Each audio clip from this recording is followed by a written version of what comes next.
সুপ্রিয় দর্শক, আসসালামু আলাইকুম। আপনাদের সবাইকে স্বাগত জানাচ্ছি এখনকার আলোচনায়। আপনাদের সঙ্গে আছি আমি সিরাজুল ইসলাম। দর্শক, বাব আল মানদেব প্রণালী এলাকায় ইয়েমেনের হুতি সমর্থিত সামরিক বাহিনী ইসরায়েলের একটি গোয়েন্দা জাহাজের উপরে হামলা চালিয়েছে এবং জাহাজটি ব্যাপকভাবে বিধ্বস্ত হয়েছে। এরপরে ইয়েমেনের সামরিক বাহিনী সৌদি আরবের আরামকো তেল ক্ষেত্রে এবং ইয়ানবু বন্দরে, লোহিত সাগরে অবস্থিত ইয়ানবু বন্দরে হামলা চালিয়েছে এবং আরামকোর বেশ কয়েকটি পাইপলাইন বন্ধ ঘোষণা করতে বাধ্য হয়েছে।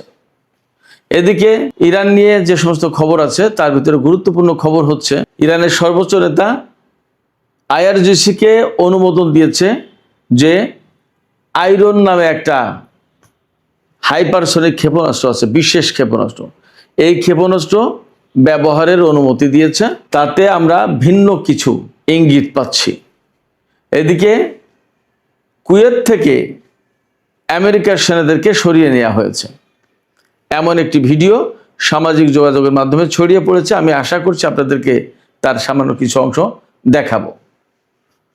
আর ইরানের কারার নামে একটি ড্রোন আছে, সেই ড্রোনে মাজিদ ইন্টারসেপ্টর বসানো হয়েছে।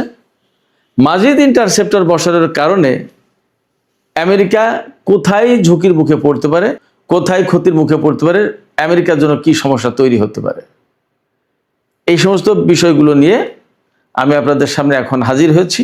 আশা করছি বিস্তারিত আলোচনা করব। এর সাথে আমি আজকে বিশেষ করে আমাদের দর্শক শ্রোতা কাউকে আশ্বস্ত করেছিলাম, তাদের সবার প্রশ্ন যে ইরান কেন এই মুহূর্তে যুদ্ধবিরতির দিকে যাচ্ছে, আমেরিকা যেহেতু দুর্বল অবস্থানে, আমেরিকার হাতে যেহেতু অস্ত্র কম, তাহলে ইরান কেন এই মুহূর্তে ব্যাপকভাবে হামলা চালাচ্ছে না, ইরান কেন আমেরিকার যুদ্ধ জাহাজগুলোতে হামলা চালাচ্ছে না, ইরান কেন ইসরায়েলে হামলা চালাচ্ছে না, ইরান কেন চূড়ান্তভাবে যুদ্ধ শুরু করছে না, এরকম অনেকগুলো প্রশ্ন আছে। আমি এই প্রশ্নগুলোর জবাব দেওয়ার চেষ্টা করব। আশা করি আজকের আলোচনা ভালো লাগবে এবং নিশ্চয়ই এটা একটা আলাদা আলোচনা হতে যাচ্ছে। দর্শকদের প্রশ্নের জবাব আমি দেওয়ার চেষ্টা করব এখানে। আশা করি আপনারা শেষ পর্যন্ত সঙ্গে থাকবেন। আর ভিডিও ভালো লাগলে লাইক কমেন্ট শেয়ার করবেন এবং চ্যানেলটি সাবস্ক্রাইব করে সাথেই থাকবেন। প্রথম যে আলোচনা সেটা হচ্ছে যে বাব আল মানদেব প্রণালীর কাছে ইসরায়েল এবং মোসাদের সংশ্লিষ্ট একটি জাহাজে হামলা চালিয়েছে ইয়েমেনের হুতি সমর্থিত সামরিক বাহিনী। তাদের হামলায় জাহাজটিতে বিস্ফোরণ ঘটতে দেখা যায় এবং ব্যাপকভাবে ক্ষতিগ্রস্ত হয়েছে। বাট কেন এই জাহাজ আসছিল এবং কোথায় যাচ্ছিল, কি ব্যাপার, এটা পরিষ্কার না। তবে আমি আপনাদেরকে একটু জানিয়ে রাখি, সোমালিয়ার যে পশ্চিম অংশ, সিংহের লম্বা অংশ যেটা, এই লম্বা অংশ সোমালিল্যান্ড নামে একটা আলাদা রাষ্ট্র প্রতিষ্ঠা করার চেষ্টা করছে সেখানকার কিছু লোকজন, এবং পৃথিবীর একমাত্র ইসরায়েল ছাড়া আর কেউ তাকে স্বীকৃতি দেয়নি। এই সোমালিল্যান্ডে কিন্তু ইসরায়েলের ঘাঁটি আছে, ইসরায়েলের সেনা মোতায়েন আছে। এখন এই জাহাজ সোমালিল্যান্ডের দিকে যাচ্ছিল নাকি অন্য কোথাও যাচ্ছিল পরিষ্কার না, বাট তাতে হামলা হয়েছে।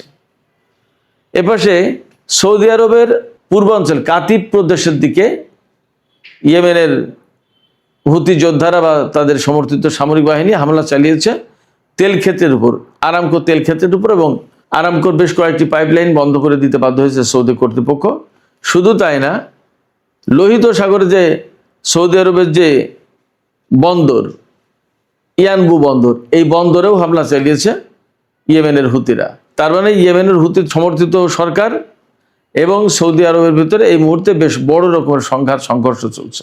আজকে সকালের দিকেই দেখেছিলাম, গতকাল সৌদি আরব এবং ইয়েমেনের ভেতরে যে সংঘাত হয়েছে, যুদ্ধ হয়েছে, তাতে সৌদি আরবের সামরিক বাহিনী বিপুল সংখ্যক অস্ত্রপাতি ফেলে রেখে তারা ব্যারাক বা ঘাঁটি বা ফাঁড়ি যাই বলেন ছেড়ে পালিয়েছে।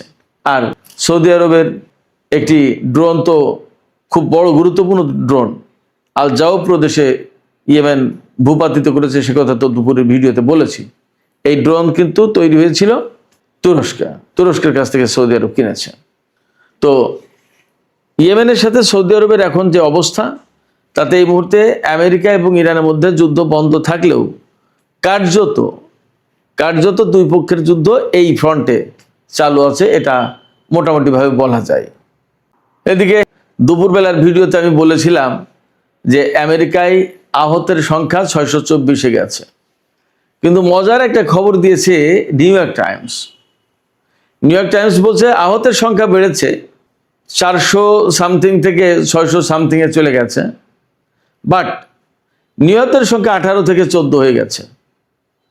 অর্থাৎ আগে নিহতের সংখ্যা 18 বলা হয়েছিল, এখন বলা হচ্ছে 14 জন নিহত হয়েছে মার্কিন সেনা। তার মানে নিহতের সংখ্যার তালিকা ছোট হয়ে গেল আগের চেয়ে। এটা কিভাবে সম্ভব? খোদ আমেরিকার গুরুত্বপূর্ণ পত্রিকা নিউ ইয়র্ক টাইমস এই প্রশ্ন তুলেছে। এদিকে ইরানের সর্বোচ্চ নেতা আইআরজিসিকে অনুমোদন দিয়েছে, তারা এখন থেকে আয়রন হাইপারসনিক ক্ষেপণাস্ত্র, একটা ক্ষেপণাস্ত্রের নাম আয়রন ডোম ভাইবেন আবার এই আয়রন ব্যবহার করার অনুমতি দিয়েছে আইআরজিসিকে। এবং আমার কাছে মনে হচ্ছে এটা হাইপারসনিক ক্ষেপণাস্ত্র, এবং এই ক্ষেপণাস্ত্র এর আগে কখনো ব্যবহার করা হয়নি, অনেকে নামও জানে না। এই ক্ষেপণাস্ত্র ব্যবহার করার অনুমতি দেওয়ার মানে হচ্ছে যে ইরান বড় ধরনের যুদ্ধের প্রস্তুতি নিচ্ছে। তারা আশঙ্কা করছে বা তারা ধারণা করছে হয়তো নতুন করে আরেকটা যুদ্ধ আসন্ন, সেই যুদ্ধে এই হাইপারসনিক ক্ষেপণাস্ত্র লাগবে। আরও 2-3টা ডেভেলপমেন্ট আছে ইরানের অস্ত্র সংক্রান্ত, সামরিক সরঞ্জাম সংক্রান্ত। ইরান তার নতুন এয়ার ডিফেন্স সিস্টেম মোতায়েন করেছে। এই ইরানের পক্ষ থেকে বলা হচ্ছে এই এয়ার ডিফেন্স সিস্টেম মোতায়েন করার কারণে ইরানের আকাশ প্রতিরক্ষা ব্যবস্থা বা ক্ষেপণাস্ত্র প্রতিরক্ষা ব্যবস্থা আগের চেয়ে আরও বেশি জোরালো হলো, শক্তিশালী হলো। এদিকে ইরান তার কারার ড্রোন, একটা ড্রোনের নাম কারার, এই কারার ড্রোনে মাজিদ ইন্টারসেপ্টর ব্যবহার করেছে। আপনারা এর আগে শুনেছেন যে মাজিদ ডিফেন্স সিস্টেম কিন্তু তারা বের করেছে ইরান। এই মাজিদ ডিফেন্স সিস্টেমের তো তাদের ইন্টারসেপ্টর আছে, ক্ষেপণাস্ত্র আছে। এই ইন্টারসেপ্টর ক্ষেপণাস্ত্র এখন কারার ড্রোনে সেট করা হচ্ছে। অর্থাৎ এই কারার ড্রোন, এই ইন্টারসেপ্টর দিয়ে আমেরিকার যে MQ-9 ড্রোন, এই ড্রোনকে ধ্বংস করতে পারবে। এমনিতেই তো অনেকটা মুড়ির মতো ধ্বংস হয়েছে আমেরিকার এই MQ-9 রিপার ড্রোন। তো সেক্ষেত্রে এখন এই যে কারার ড্রোনে যে ক্ষেপণাস্ত্র বা ইন্টারসেপ্টর বসালো, এতে ইরানের শক্তি আরও বেড়ে গেল, আরও কার্যকর হয়ে গেল ইরানের ড্রোন সিস্টেম। এদিকে আরেকটি খবর বের হয়েছে, সেন্টকমের প্রধান অ্যাডমিরাল ব্র্যাড কুপার, তিনি নাকি আমেরিকার কাছে, অর্থাৎ আমেরিকার সরকারের কাছে অনুরোধ জানিয়েছেন যে ইরানের হরমুজ প্রণালী এলাকায় হামলা বন্ধ করা উচিত। এতে লাভ হচ্ছে না খুব একটা, বরং মার্কিন বাহিনী ক্ষতিগ্রস্ত হয়েছে। আমার কাছে মনে হচ্ছে যে ব্র্যাড কুপারের এই পরামর্শের পরেই সম্ভবত এই হামলা বন্ধ হয়েছে। এখন কীরকম ক্ষতি হয়েছে বা কীরকম ক্ষতি হচ্ছে আমরা আজ কয়েকদিন প্রায় সময় দেখতে পাচ্ছি বা জানছি, শুনছি। আমেরিকা কিন্তু মধ্যপ্রাচ্যের বিভিন্ন ঘাঁটি থেকে তাদের সেনাদেরকে সরিয়ে নিচ্ছে। তার মানে কি, যতক্ষণ পর্যন্ত এই ঘাঁটিগুলো খুব স্ট্রং ছিল ততক্ষণ তো সেনা সরানোর প্রশ্ন আসেনি। এই ঘাঁটিগুলো তো ইরানের বিরুদ্ধে যুদ্ধ করার জন্য তৈরি করা হয়েছিল, এবং এই ঘাঁটিতে সেনা মোতায়েন করা হয়েছিল তো যুদ্ধ করার জন্য। এখন যখন ঘাঁটি থেকে এই সমস্ত সেনা সরিয়ে নেওয়া হচ্ছে, যদি এই খবরগুলো সব রাইট হয়, সঠিক হয়, তাহলে একদম পরিষ্কার যে আমেরিকা মধ্যপ্রাচ্যে অ্যাকচুয়ালি তাদের ঘাঁটিতে তাদের সেনাদেরকে নিরাপত্তা দিতে পারছে না, তাদের ঘাঁটি ধরে রাখতে পারছে না, সেনাদের নিরাপত্তা নেই, যার কারণে সরিয়ে নেওয়া হচ্ছে। আজকে একটা ভিডিও বের হয়েছে যে তাতে দেখা যাচ্ছে যে কুয়েতের ঘাঁটি থেকে বিপুল সংখ্যক সেনা বাসে করে চলে যাচ্ছে, পরে হয়তো বিমানে উঠেছে মনে হলো, যা দেখলাম। তাতে দেখা যাচ্ছে যে ইরান যুদ্ধ এখন থামিয়েছে, কিন্তু মধ্যপ্রাচ্য থেকে মার্কিন সেনাদেরকে সরিয়ে নেওয়া হচ্ছে। এই জায়গায় প্রশ্ন আসছে, কেন সরিয়ে নিচ্ছে? সরিয়ে নেওয়ার পরে কি হবে? এটা কি বড় যুদ্ধের আলামত কিনা? হ্যাঁ, হতে পারে বড় যুদ্ধের আলামত, এবং ইরানও সেইভাবে প্রস্তুতি নিচ্ছে। আমি একটু আগেই বলেছি, নতুন এয়ার ডিফেন্স সিস্টেম মোতায়েন করেছে, কারার ড্রোনে নতুন সিস্টেম ইন্টারসেপ্টর মোতায়েন করেছে, এরপরে আয়রন হাইপারসনিক ক্ষেপণাস্ত্র ব্যবহারের অনুমতি দিয়েছে সর্বোচ্চ নেতা। ক্ষেপণাস্ত্র ব্যবহারের অনুমতি দেওয়ার প্রশ্ন, তার মানে কি এই ক্ষেপণাস্ত্রের কি শক্তি, কি পাওয়ার, অনেক বড় ব্যাপার। এই রকম একটা প্রেক্ষাপটে অনেকে আমার কাছে প্রশ্ন করেছেন যে ভাই, কেন ইরান এই মুহূর্তে আমেরিকার ঘাঁটিগুলোতে আরও বেশি হামলা চালিয়ে ধ্বংস করে দিচ্ছে না, এবং যেখানে যেখানে সেনা রয়েছে তাদের উপর কেন হামলা চালাচ্ছে না? ভারত মহাসাগরে বা বিভিন্ন জায়গায় যে তাদের যে জাহাজ মোতায়েন আছে সেই সব জায়গায় যেহেতু ক্ষেপণাস্ত্র ফুরে গেছে, তাতে হামলা চালাচ্ছে না কেন?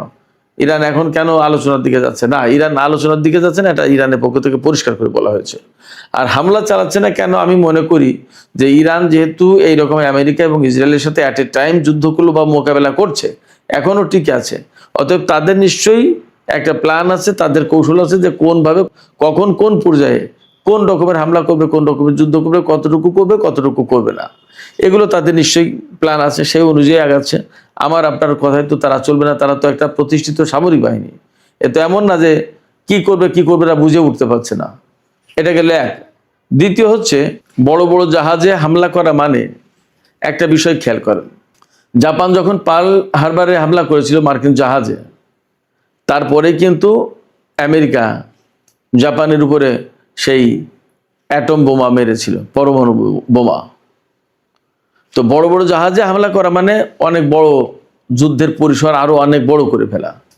ইরান যেভাবে যুদ্ধ করছে এতেই তো তারা কাবু হয়ে গেছে মোটামুটি ভাবে, দেখা যাচ্ছে, বোঝা যাচ্ছে, শোনা যাচ্ছে। এছাড়া আরো যদি যুদ্ধ করতে চায় তাহলে তা মোকাবেলা করতে হবে ইরানকে। আর আমার কাছে মনে হয়েছে, যেটা ইরান যে নীতিটা সবচেয়ে বেশি অনুসরণ করে বলে মনে হয়েছে আমার কাছে, তারা মানুষ মারাচ্ছে, তাদের লজিস্টিক সাপোর্ট ধ্বংস করে দেওয়ার চেষ্টা করছে, ঘাঁটি, বিমান, এই সমস্ত ধ্বংস করে দেওয়ার চেষ্টা করছে যাতে ওরা চলে যেতে বাধ্য হয়। আমি আপনাদেরকে একটা ইতিহাসের গল্প বলি, এটা সত্যি গল্প, সবাই আপনারা জানেন, সত্যি ঘটনা। মক্কা বিজয়ের আগে পরে যে গল্পটা দেখুন, তাতে কিন্তু অনেক লোকের প্রাণহানির কোনো ঘটনা ঘটেনি, একটা লোকেরও না, অনেক লোক তো পরে কথা। চূড়ান্ত বিজয় অর্জনটা যদি বিনা রক্তপাতে বা অল্প রক্তপাতে করা যায়, তাহলে বেশি রক্তপাত, বেশি মানুষ মেরে লাভটা কি? একটা দর্শন, একটা চিন্তা, একটা দৃষ্টিভঙ্গি তো আছে। হয়তো ইরান এই বিষয়গুলো মেনটেন করে, যে তাদের অনেক ক্ষতি হলেও তারা প্রচুর সংখ্যক মানুষ মারতে চায় না হয়তোবা, এটা আমার কাছে মনে হয়েছে। তবে যে হুমকি দিয়েছিল সেটা তো দেখেছেন, যে চোখের বদলে চোখ, এবং পরবর্তীতে কি বলেছে ইরান, যে একটা ইরানি নাগরিক মারা গেলে একটা মার্কিন সেনা মারা যাবে। তারপরে কিন্তু যুদ্ধ বন্ধ হয়ে গেছে। সেক্ষেত্রে যদি পরমাণু যুদ্ধ না করে, পরমাণু হামলার শিকার না হয়ে, বা বড় রকমের যুদ্ধের পরিসর বিস্তৃত না করে দিয়ে, ইরানের নিজেরও তো শক্তি সামর্থ্য সব অক্ষুণ্ণ রাখার চেষ্টা করতে হবে। যদি আমেরিকাকে এই অঞ্চল থেকে তাড়িয়ে দেওয়া যায় তাহলে সেটা ভালো না? হয়তো ইরান সেই রকমের একটা দৃষ্টিভঙ্গি পোষণ করছে। একই রকমের কথা যে ইসরায়েলের উপর কেন হামলা চালায় না? আমার কাছে মনে হয়েছে এইবারের যুদ্ধে, এই যে গত 13-14 দিন যে যুদ্ধ হলো, সেই যুদ্ধে আমার কাছে মনে হয়েছে যে যেহেতু আমেরিকা একা এসেছে, এখানে আমেরিকাকে একাই মোকাবেলা করুক ইরান, অর্থাৎ শুধু আমেরিকাই থাকুক, এতে যুদ্ধ, এতে আবার ইসরায়েলকে টেনে আনার দরকার নেই। কারণ যখন ইসরায়েল টেনে আসছে, ইসরায়েল যুক্ত হচ্ছে, তখন তো দুটো শক্তিকে একা ইরানকে মোকাবেলা করতে হবে। তার চেয়ে একটা একটা করে দিক, একজনকে পঙ্গু করে দিক, তারপরে বাকিটা দেখা যাবে। এই কৌশলটা তো ভালো কৌশল। সেক্ষেত্রে এখনই ইসরায়েলের বিরুদ্ধে না, আমেরিকা যদি মধ্যপ্রাচ্য থেকে চলে যায়, আমি বিশ্লেষণের কথা বলছি, প্রেক্ষাপটটা কি হতে পারে? আমি বলছি যে আমেরিকা যদি মধ্যপ্রাচ্য থেকে, পরিস্থিতি এমন হলো যে চলে যেতে বাধ্য হলো, তখন তো ইসরায়েল অটোমেটিক্যালি দুর্বল হয়ে যাবে। সেক্ষেত্রে অহেতুক যুদ্ধ করে বহু মানুষের প্রাণহানি না ঘটিয়ে যদি দুর্বল করে দেওয়া যায়, সারেন্ডার করে বা চলে যায়, সেটাই তো ভালো। আমার কাছে মনে হচ্ছে ইরান হয়তো এরকম একটা দর্শন অনুসরণ করছে। সুপ্রিয় দর্শক, আমি যে আপনাদের প্রশ্নের জবাবে যা বললাম, যে ব্যাখ্যা দিলাম, আপনাদের কাছে কি তেমন মনে হয়, নাকি আরো ভিন্ন কোনো আপনাদের দৃষ্টিভঙ্গি আছে, মতামত আছে? জানিয়ে কমেন্টে লিখতে পারেন। আমাদের আজকের আলোচনার বিষয় হচ্ছে, ইরানের ফাঁদে পড়লেন মোদি, একটু ভুল হলেই চূড়ান্ত ধ্বংস। আশা করছি এই গুরুত্বপূর্ণ আলোচনার শেষ পর্যন্ত আপনারা থাকবেন। ইউটিউবের কমেন্ট বক্সে আপনাদের মতামতগুলো লিখুন প্রিয় দর্শক। এই মুহূর্তে মার্কিন যুক্তরাষ্ট্র এবং ট্রাম্পের অবস্থা কি? যুদ্ধে কে বিজয়ী হলো? গত 15 দিন ধরে যে টানা হামলা চালাচ্ছে মার্কিন যুক্তরাষ্ট্র, অন্যদিকে প্রত্যাঘাত করছে ইরান। এই যুদ্ধের সামগ্রিক বিশ্লেষণে কে এগিয়ে আছে? দেখুন, আন্তর্জাতিক গণমাধ্যম সিএনএন একটি পর্যালোচনা করেছে সামগ্রিক অর্থে। সেই পর্যালোচনায় গুরুত্বপূর্ণ অনেক তথ্য প্রকাশ হয়েছে। ওয়াশিংটন এবং পেন্টাগনের হাড়ির খবর বের হয়ে এসেছে সেই পর্যালোচনায়। সেই পর্যালোচনাকে সামনে রেখে আজকে আমরা এই আলোচনা এগিয়ে নিতে চাই। চলুন প্রিয় দর্শক, আশা করছি শেষ পর্যন্ত থাকবেন। দেখুন, ইরানের সাথে চলমান যুদ্ধ নিয়ে জটিল ও সংকটময় মোড়ের মুখোমুখি মার্কিন প্রেসিডেন্ট ডোনাল্ড ট্রাম্প। এই যুদ্ধের ভবিষ্যৎ কৌশলগত সমীকরণ কি হবে তার সঠিক দিশা পেতে হিমশিম খাচ্ছেন ট্রাম্প এবং তার প্রশাসন। সংঘাত যত দিন গড়াচ্ছে, ওয়াশিংটনের সামনে সামরিক ও কূটনৈতিক সমাধানের বিকল্প পথগুলো তত সংকুচিত হয়ে আসছে। কোনো একটি পথ বেছে নিতে গেলে তার রাজনৈতিক, অর্থনৈতিক ও সামরিক খেসারত এবং ঝুঁকি বহুগুণ বেড়ে যাচ্ছে। আন্তর্জাতিক সংবাদ সংস্থা সিএনএন এর জ্যেষ্ঠ সাংবাদিক স্টিফেন কলিন্স তার এক বিশেষ বিশ্লেষণে ট্রাম্প প্রশাসনের এই ক্রমবর্ধমান জটিলতা এবং কঠিন দিকগুলো বিশদভাবে ব্যাখ্যা করেছেন। সেগুলো আমি আপনাদের সামনে তুলে ধরতে চাই এবং নিজেরও কিছু মতামত উপস্থাপন করতে চাই। টানা 13 রাতের ব্যাপক ও বিধ্বংসী বিমান হামলার পর ওয়াশিংটন সাময়িকভাবে তাদের সামরিক অভিযান স্থগিত করেছে। ট্রাম্প প্রশাসন সংবাদ মাধ্যমগুলোকে জানিয়েছে যে এই স্থগিতাদেশ মূলত কূটনৈতিক আলোচনার জন্য একটা নতুন জায়গা তৈরি করতেই ইরানকে সুযোগ দেওয়া হয়েছে। ট্রাম্প প্রশাসন যে বলছে এই যুদ্ধবিরতি ইরানকে সুযোগ দেবার জন্য, কিন্তু ইরান কি বলছে? ইরান স্পষ্টভাবে জানিয়ে দিয়েছে যে মার্কিন যুক্তরাষ্ট্র যুদ্ধক্ষেত্রে হেরে যাচ্ছে বলেই তারা খানিকটা বিশ্রাম নিতে এই যুদ্ধ বন্ধ করেছে। তবে মার্কিন যুক্তরাষ্ট্রের এই সিদ্ধান্তের প্রতি কিছুটা নমনীয় হয়ে ইরানও যুদ্ধ স্থগিত রেখেছে। মার্কিন প্রশাসন এটাও স্পষ্ট করে দিয়েছে যে যে কোনো মুহূর্তে হামলা বহুগুণে বাড়িয়ে দেওয়ার জন্য তাদের বাহিনী পুরোপুরি প্রস্তুত, কিন্তু কূটনৈতিক পথটি বাস্তবে অত্যন্ত কঠিন এবং জটিল। একইভাবে মসৃণ নয় সামরিক অভিযানও। সাম্প্রতিক দিনগুলোতে ওমানের মধ্যস্থতায় তেহরান আলোচনার ইঙ্গিত দিলেও তাদের মূল দাবিতে কোনো পরিবর্তন ঘটেনি। বিশ্বের অন্যতম গুরুত্বপূর্ণ জলপথ হরমুজ প্রণালী দিয়ে জাহাজ চলাচল নিয়ন্ত্রণে নিতে নিজেদের অধিকার বজায় রাখার সিদ্ধান্ত থেকে সামান্যতম পিছু হটেনি তেহরান। যুদ্ধের প্রায় 5 মাস অতিক্রান্ত হতে চললেও মার্কিন প্রেসিডেন্ট নিজেকে এক পরিচিত ও অপ্রীতিকর পরিস্থিতির মধ্যে দেখতে পাচ্ছেন। তীব্র হামলা চালিয়ে ইরানকে নতি স্বীকার করানোর কৌশল পূর্বে যেমন কার্যকর হয়নি, এখনো তেমন ফল দিচ্ছে না। ফলে ট্রাম্পের সামনে এখন যে কয়েকটি বিকল্প রয়েছে তার প্রতিটি মারাত্মক ঝুঁকিপূর্ণ। সরু এই পথগুলোতে ট্রাম্পকে পা ফেলতে হবে খুবই ভেবেচিন্তে। ট্রাম্পের সামনে যে পদক্ষেপ রয়েছে তার দিকে চলুন আমরা একটু নজর দেই। সিএনএন এর বিশ্লেষক কি বলছেন এই পদক্ষেপগুলোকে সামনে রেখে।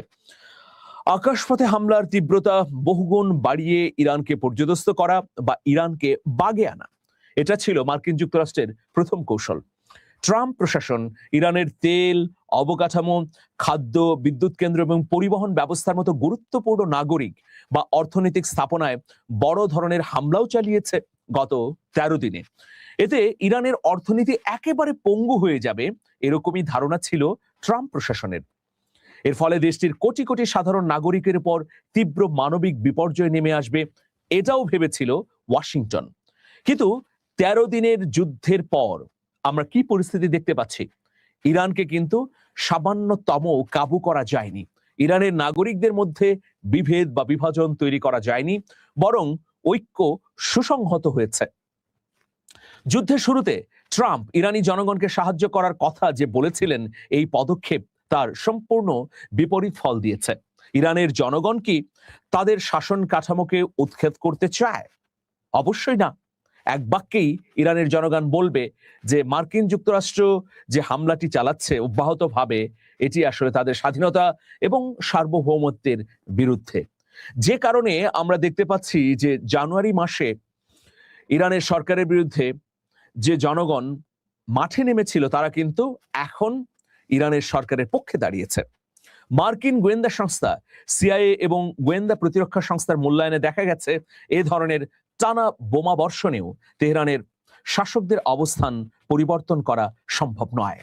প্রিয় দর্শক, মার্কিন যুক্তরাষ্ট্রের আরেকটি কৌশল ছিল, সেটি হচ্ছে সমুদ্র পথ অবরোধ করে, ধরুন হরমুজকে অবরোধ করে, ভূমধ্য সাগরে, লোহিত সাগরে অবরোধ করে কোনো না কোনো ভাবে ইরানকে বাগে আনা বা ইরানকে পর্যুদস্ত করা। কিন্তু দেখুন, হরমুজ প্রণালীতেই মার্কিন যুক্তরাষ্ট্র অবরোধ করে কার্যকর কোনো ফলাফল পায়নি। এর আগে বেশ কটি পন্থা অবলম্বন করেও বারবার ফিরতে হয়েছে। এবারও আমরা 13 দিনের যুদ্ধে দেখলাম হরমুজ প্রণালীর সামান্যতম নিয়ন্ত্রণ মুক্ত করতে পারেনি মার্কিন যুক্তরাষ্ট্র। তাহলে এটা নিশ্চিত করেই বলা যায় যে মার্কিন যুক্তরাষ্ট্রের এইসব অবরোধ কৌশল কোনো কাজে আসছে না। প্রিয় দর্শক, ডোনাল্ড ট্রাম্প তার পারিষদের সঙ্গে নানাভাবে বৈঠক করছেন, নানা ধরনের কৌশল আঁটছেন, কিন্তু এই ইরানকে বাগে আনবার জন্য বা কাবু করবার জন্য কার্যকর কোনো অস্ত্রই কাজে আসছে না ওয়াশিংটনের জন্য। দর্শক, আমরা যদি আরেকটু চুলচেরা বিশ্লেষণ করি তাহলে কি দেখব, যে ইরানের জাহাজ ও বন্দরগুলোর ওপর নৌ অবরোধ আরোপ করে দেশটির সরকারের অর্থপ্রবাহ ইসলামিক রেভলিউশনারি গার্ডস কর্পস আইআরজিসির সামরিক রাজস্ব সম্পূর্ণ বন্ধ করে দেয়ার একটি পথ খুঁজছিলেন ডোনাল্ড ট্রাম্প, যাতে তারা কোনো প্রতিরোধ গড়ে তুলতে না পারে। তবে এই কৌশল সফল হতে মার্কিন যুক্তরাষ্ট্রের 6 মাস, এমনকি কয়েক বছর লেগে যেতে পারে। এই যে 6 মাস বলা হচ্ছে, এটি একেবারেই বাতুলতা। ইতোমধ্যে 6 মাস তো পেরিয়ে গেছে। দেখুন, এই 6 মাসে সামান্যতম ক্ষতি করা যায়নি ইরানের। হ্যাঁ, অনেক ক্ষতি হয়েছে, কিন্তু তাদেরকে ভেঙে ফেলা যায়নি, তাদেরকে নতি স্বীকার করানো যায়নি। এটাই হচ্ছে বড় ব্যর্থতা। ট্রাম্পের ব্যক্তিগত ধৈর্য বা আমেরিকার অভ্যন্তরীণ রাজনৈতিক পরিস্থিতিতে এত দীর্ঘ সময়ে পাওয়ার কোনো উপায় নেই। আগামী সেপ্টেম্বরের মধ্যবর্তী নির্বাচন, সেই নির্বাচনে ট্রাম্প ভয়াবহভাবে বিপর্যয়কর পরিস্থিতির মধ্যে পড়তে পারেন। দেখুন, হরমুজ প্রণালীতে বাণিজ্যিক তেলবাহী ট্যাঙ্কারে হামলা জোরদার করবে, যা বিশ্ব অর্থনীতিতে বড় ধাক্কা দেবে। ইরান এটাই কিন্তু আসলে কার্যকর হচ্ছে, এই আশঙ্কাও মার্কিন যুক্তরাষ্ট্রের হরমুজ অবরোধের বিপরীতে ছিল। তো বিশ্লেষকরা কি মত দিয়েছিলেন যে শেষ পর্যন্ত ইরানের কর্তৃত্বই বজায় থাকবে হরমুজের উপর। আমরা সর্বশেষ 13 দিনকে যদি বিশ্লেষণ করি তাই দেখতে পাচ্ছি। দেখুন, আরেকটি খবর চাউর হয়েছিল যে ডোনাল্ড ট্রাম্প স্থলভাগে সেনা মোতায়েন করবেন, মানে স্থল অভিযান করবেন। সেই স্থল অভিযানের খবর কি? আসলে কি মার্কিন প্রেসিডেন্ট স্থল অভিযানের সক্ষমতা রাখেন, বা এই মুহূর্তে পেন্টাগন কি সেটার জন্য প্রস্তুত আছে, বা সিনেটে এটার কি অনুমোদন লাগবে না? ইতোমধ্যে ডোনাল্ড ট্রাম্পের প্রতি ভর্ৎসনা করা হয়েছে, ডোনাল্ড ট্রাম্পের প্রতি উষ্মা জানানো হয়েছে, কারণ সিনেটের অনুমোদন না নিয়েই তিনি নির্দিষ্ট সময়ের বাইরে যুদ্ধ চালিয়ে যাচ্ছেন। ফলে তার রাশ টেনে ধরবার নানা আয়োজনও কিন্তু গণতান্ত্রিক পদ্ধতিতেই হচ্ছে। এখন একটু চলুন আমরা দেখে নেই যে সত্যিকার অর্থে কি ট্রাম্প পারবেন স্থল অভিযান করতে, সেই পরিস্থিতি কি রয়েছে? মার্কিন সামরিক বাহিনীর প্রযুক্তিগত ও শক্তিমত্তার সুবাদে যুদ্ধক্ষেত্রে পূর্ণ নিয়ন্ত্রণ নেয়ার জন্য এই স্থল অভিযান ছিল সবচেয়ে কার্যকর পন্থা। এর অর্থ হচ্ছে হাজার হাজার মার্কিন সেনাকে সরাসরি যুদ্ধের ময়দানে পাঠানো, যেখানে বিপুল সেনার প্রাণহানি এবং একটি দীর্ঘমেয়াদী ও রক্তক্ষয়ী যুদ্ধে জড়িয়ে পড়ার আশঙ্কা। মার্কিন জনগণ এমনিতেই এই যুদ্ধের বিরুদ্ধে, ফলে এমন সিদ্ধান্ত রাজনৈতিকভাবে ট্রাম্পের জন্য যে আত্মঘাতী হবে তা নিশ্চিত করেই বলা যায়। প্রিয় দর্শক, এইরকম পরিস্থিতিতে সিএনএন কি বলছে, ট্রাম্পের সামনে এখন কোন উপায়টি রয়েছে? কোনো উপায় কি আছে যুদ্ধ করে বিজয়ী হবার? সেই ধরনের কোনো নজির কি আমরা দেখতে পাচ্ছি? না, আমরা দেখতে পাচ্ছি না। তাহলে ইতোপূর্বে ভেঙে যাওয়া প্রাথমিক সমঝোতা স্মারক পুনর্বহাল করাই হচ্ছে ট্রাম্পের সামনে একমাত্র সহজ পথ। কিন্তু সেখানে তেহরান তখনই রাজি হবে যখন তাদের হরমুজ প্রণালীতে নিজস্ব আইন প্রয়োগ ও শুল্ক আদায়ের দাবি মেনে নেবে ওয়াশিংটন। এটিতে রাজি হলে তা যুক্তরাষ্ট্রের জন্য বড় ধরনের কৌশলগত পরাজয় হিসেবেই গণ্য হবে, কারণ যুদ্ধের আগে এই আন্তর্জাতিক জলপথটি পুরোপুরি উন্মুক্ত ছিল। এমন ছাড় দিলে ওয়াশিংটনের পররাষ্ট্রনীতির হার্ডলাইনার এবং রিপাবলিকান দলের ভেতরে ট্রাম্প তীব্র সমালোচনার মুখে পড়বেন। দেখুন, এই যুদ্ধটি শুরু করবার আগে, মানে আমি 2026-এর 28শে ফেব্রুয়ারির কথা বলছি। আগে হরমুজ প্রণালী কি অবস্থায় ছিল? তখন কিন্তু ইরানের এত কড়াকড়ি ছিল না, ইরানের নিয়ন্ত্রণ ছিল না। যে যার মতো এখান দিয়ে তেলবাহী ট্যাঙ্কার, জাহাজ, প্রমোত্তরি নিয়ে যেতে পারতেন। কিন্তু যখনই মার্কিন যুক্তরাষ্ট্র ইরানে হামলা শুরু করলো, তখন তেহরান বেঁকে বসলো যে আমাদের হাতেও যে জলপথের অস্ত্র আছে সেটি এখন প্রয়োগ করব। দেখুন, এখন কিন্তু ইরান পরিপূর্ণভাবে হরমুজকে কর্তৃত্ব রেখেছে, তারা আর কর্তৃত্ব ছাড়তে চাইছে না, পূর্বের অবস্থায় ফিরতে চাইছে না। যখন যে কোনো দেশের তেলবাহী ট্যাঙ্কার, জাহাজ বা প্রমোত্তরি পরিবাহিত হলে সেখানে কোনো টোল দিতে হতো না, এখন তেহরান বেঁকে বসে টোল আদায় করতে যাচ্ছে ওমানের সঙ্গে। এর ফলে কি হয়েছে? ওয়াশিংটন যতই বলুক না কেন যে হরমুজের কর্তৃত্ব ছাড়তে হবে ইরানকে, ইরান সেটা ছাড়বে না বলেই স্পষ্ট জানিয়েই দিয়েছে। এর ফলে কি হয়েছে যে গত সপ্তাহে তেলের দাম বৃদ্ধিতে মার্কিনীদের দৈনন্দিন পেট্রোলের খরচ বাড়ার ভয়াবহ একটা প্রবণতা আমরা দেখেছি। বিশ্বের অপরিশোধিত তেলের মজুতও আশঙ্কাজনকভাবে কমে আসছে। তার উপর লোহিত সাগরে ইরান সমর্থিত ইয়েমেনের হুথি বিদ্রোহীরাও নতুন করে তেল সরবরাহ করা রুটগুলোতে অবরোধ দিচ্ছে, হুমকি দিচ্ছে, রকেট লঞ্চার মারছে এবং মুহুর্মুহু তারা প্রতিরোধ গড়ে তুলছে। সৌদি তেলের ট্যাঙ্কারে হামলা চালালে বাব আল মানদেব প্রণালীতেও আশঙ্কাজনক হারে কমে গেছে জাহাজের সংখ্যা। এই অবস্থা চলতে থাকলে আসন্ন নভেম্বরে মার্কিন মধ্যবর্তী নির্বাচনের আগে যেখানে রিপাবলিকান দল কঠিন চ্যালেঞ্জের মুখে পড়বে তা নিশ্চিত করেই বলা যাচ্ছে। সেখানে তারা এমনিতেই পিছিয়ে রয়েছে। সেখানে এই যুদ্ধের দীর্ঘসূত্রতা এবং বিশ্বব্যাপী মূল্যস্ফীতি ট্রাম্পের জন্য বড় বিপর্যয়ের কারণ হয়ে দাঁড়িয়েছে। দেখুন, সম্প্রতি হোয়াইট হাউসের এক রুদ্ধদ্বার বৈঠকে ভাইস প্রেসিডেন্ট জেডি ভ্যান্স এবং যৌথ চিফ অফ স্টাফের চেয়ারম্যান জেনারেল ড্যান কেইন সংঘাত আরো বাড়ানোর মারাত্মক পরিণতি নিয়ে ট্রাম্পকে সতর্ক করেন। জেনারেল কেইন সামরিক বাহিনীর দূরপাল্লার ক্ষেপণাস্ত্র ও ইন্টারসেপ্টর যুদ্ধাস্ত্রের ফুরিয়ে আসার বিষয়ে হোয়াইট হাউসকে অবহিত করেন এবং তিনি বলেন, যদি দিনকে দিন এই যুদ্ধ দীর্ঘসূত্রতার কবলে পড়ে তাহলে মার্কিন যুক্তরাষ্ট্রকে পিছু হটতে হবে, কারণ আমাদের হাতে যুদ্ধাস্ত্র নেই, আমাদের হাতে ক্ষেপণাস্ত্র নেই, যুদ্ধ বিমানে সংকট দেখা দিয়েছে এবং যুদ্ধে যে ব্যয়, সেই যুদ্ধের ব্যয়তেও টান পড়েছে, কারণ বাজেট স্বল্পতা। তো প্রিয় দর্শক, এরকম পরিস্থিতিতে শেষ পর্যন্ত ডোনাল্ড ট্রাম্প কি করবেন? একটু ভুল করলে সমীকরণ উল্টে যাবে, একটু ভুলেই পা পিছলে যাবে ডোনাল্ড ট্রাম্পের।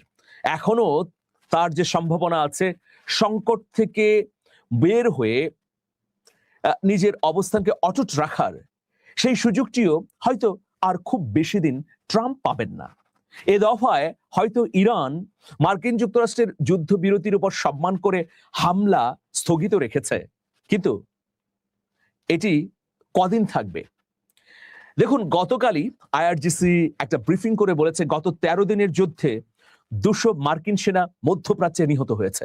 এই বিষয়ে টু শব্দটি করেনি পেন্টাগন। এই তথ্য যদি মিথ্যা হয় তাহলে পেন্টাগন বলুক, কিন্তু পেন্টাগন আবার এটা বলছে যে ইরান কিভাবে মধ্যপ্রাচ্যে থাকা মার্কিন গোয়েন্দা সংস্থা সিআইএ এর ঘাঁটিগুলো একদম লক্ষ্যভেদী লক্ষ্যবস্তুতে পরিণত করলো। আপনারা নিশ্চয়ই জেনে থাকবেন যে মধ্যপ্রাচ্যের অনেক দেশে সিআইএ এর ঘাঁটি আছে, সেই ঘাঁটিগুলোকে এবার লক্ষ্যবস্তুতে পরিণত করেছে আইআরজিসি। এটা নিয়ে মার্কিন যুক্তরাষ্ট্রের মধ্যে ব্যাপক উদ্বেগ তৈরি হয়েছে। তারা রাশিয়াকে দুষছেন, বলছেন যে রাশিয়ার সহযোগিতার কারণেই আসলে মধ্যপ্রাচ্যের সিআইএ এর ঘাঁটিগুলো চিহ্নিত করতে পেরেছে ইরান এবং সূক্ষ্মভাবে হামলা করে অনেক ঘাঁটি ধসিয়ে দিয়েছে। এইরকম পরিস্থিতিতে কুয়েতের মতো তেল সমৃদ্ধ ধনী রাষ্ট্র সরাসরি বলেছে, আমরা জলপথ, স্থলপথ এবং আকাশ মার্কিন যুক্তরাষ্ট্রকে ব্যবহার করতে দেব না। দিন যত যাবে আরো বেগতিক অবস্থা তৈরি হবে ট্রাম্পের জন্য।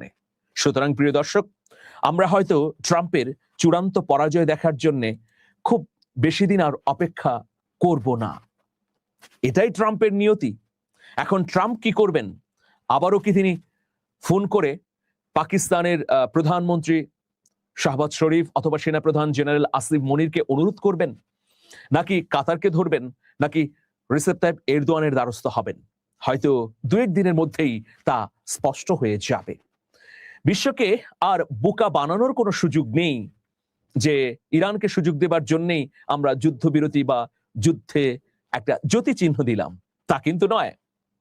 মানুষ স্পষ্টভাবেই বুঝতে পারছে যে মার্কিন যুক্তরাষ্ট্রের সামনে ভয়াবহ এবং মারাত্মক বিপদ, পরাজয়ের তিলক এবার তাদের সমগ্র গায়ে অঙ্কিত হবে। দর্শক, আজকে এ পর্যন্তই। আপনাদের সামনে একটি বইয়ের কথা ঘোষণা দিচ্ছি, হাদি ফিরলেন রাষ্ট্রপ্রধান হয়ে। এটা আমার লেখা উপন্যাস। স্ক্রলে দেখানো নাম্বারে ফোন করে সংগ্রহ করতে পারবেন। এই সময়ে দাঁড়িয়ে আগামীর বাংলাদেশটি কেমন হবে সেটি অসাধারণ গল্প, ঘটনার বাক প্রতিবাগের মধ্য দিয়ে চিত্রিত করা হয়েছে। আশা করি আমার যারা শুভাকাঙ্ক্ষী আছেন বইটি কিনবেন এবং অনুপ্রাণিত করবেন। ভালো থাকবেন। আল্লাহ হাফেজ।